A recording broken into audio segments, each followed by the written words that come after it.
Hello class fourth, welcome to the class. Myself H D Mohit और मैं आपको पढ़ा रहा हूँ सोशल साइंस। जैसा कि मैंने आपको पहले ही बताया था, social science chapter number 8 the southern plateaus मैं ये आपको पढ़ाने जा रहा हूँ ये चैप्टर। तो आज हम चैप्टर 8 करेंगे। तो चलिए देखते हैं इस चैप्टर को।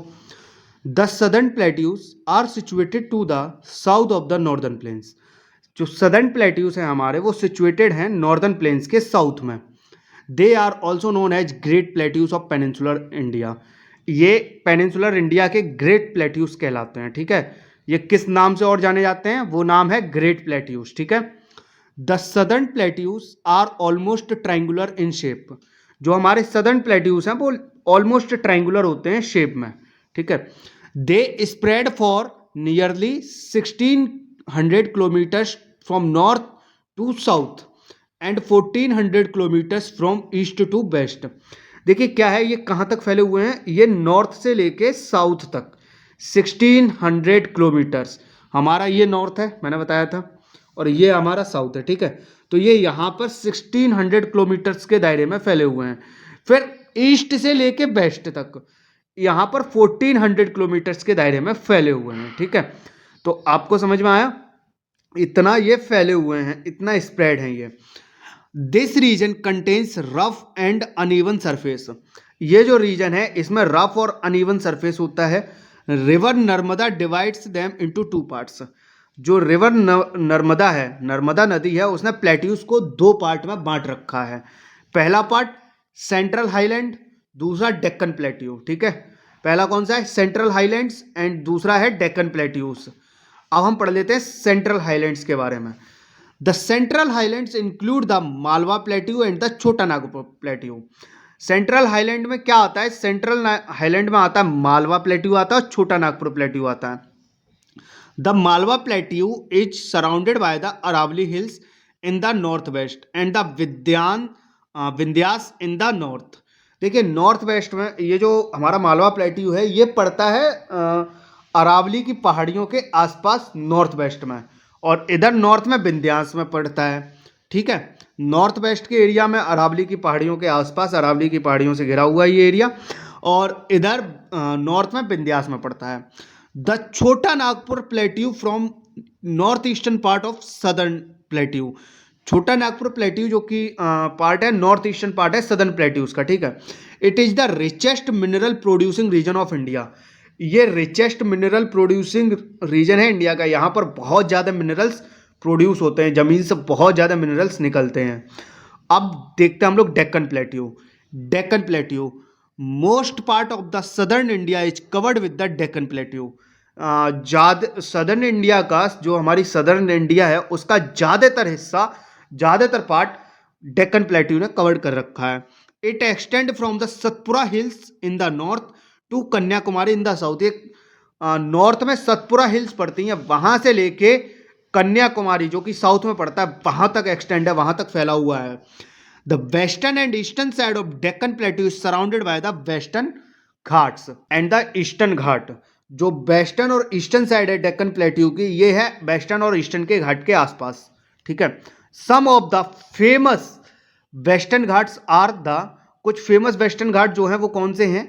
सह्याद्री, नीलगिरी घाट, अन्नामलाई घाट कहते हैं इसको। ठीक है, कार्डामोम हिल्स। ठीक है, कौन कौन से? Sahyadri, Nilgiri, Annamalai and cardamom hills. ठीक है, अब हम देखते हैं रिवर्स। रिवर्स में क्या पड़ता है? Some rivers such as Narmada and Tapi originate in the central highland and flow towards the west. कुछ रिवर्स, कुछ नदियां जैसे कि नर्मदा और तापी, ये सेंट्रल हाईलैंड से ऑरिजिनेट होती, वहां से निकलती हैं और वेस्ट की तरफ बहती हैं।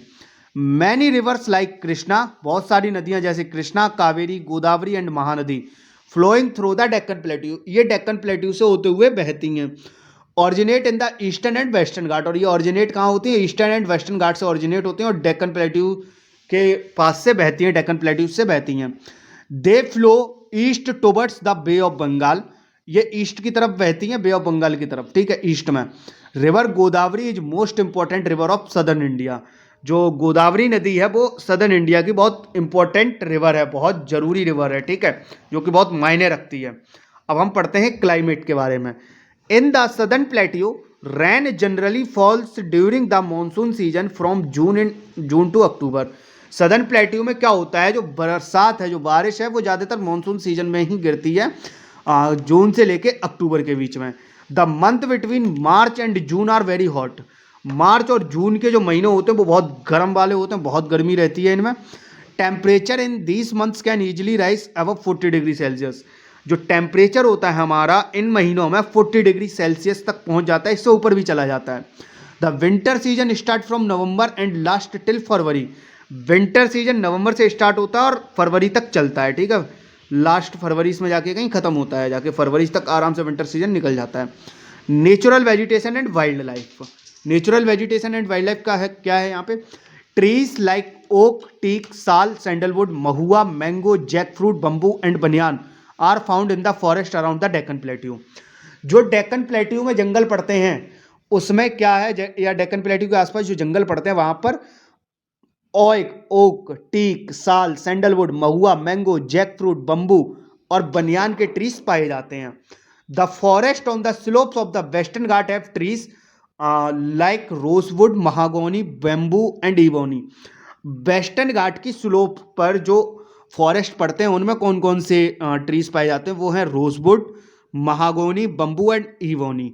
The wild animals found in this forest, जो वाइल्ड एनिमल पाए जाते हैं, जो जंगली जानवर पाए जाते हैं इन जंगलों में, वो हैं elephant, sambar, boar, deer, leopard, spotted deer, nilgai, black buck, chousingha and sloth bear, ठीक है। अब एक आखिरी है soil.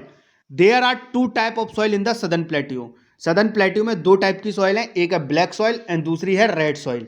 Black soil it is found in the some part of Karnataka. Black soil मिलती है कुछ पार्ट्स कर्नाटका के कुछ पार्ट्स में, आंध्र प्रदेश के कुछ पार्ट्स में, तमिलनाडु और महाराष्ट्र के कुछ पार्ट्स में, ठीक है। वहीं red soil it is found in parts of Tamil Nadu. ये मिलती है तमिलनाडु के हिस्सों में, कर्नाटक के हिस्सों में, महाराष्ट्र के हिस्सों में, मध्य प्रदेश के हिस्सों में। तो देखिए ब्लैक सॉइल हमें कहाँ, कर्नाटक, आंध्र प्रदेश, तमिलनाडु और महाराष्ट्र के कुछ हिस्सों में मिलती है। वहीं रेड सॉइल हमें तमिलनाडु, कर्नाटक, महाराष्ट्र और मध्य प्रदेश के कुछ हिस्सों में मिलती है।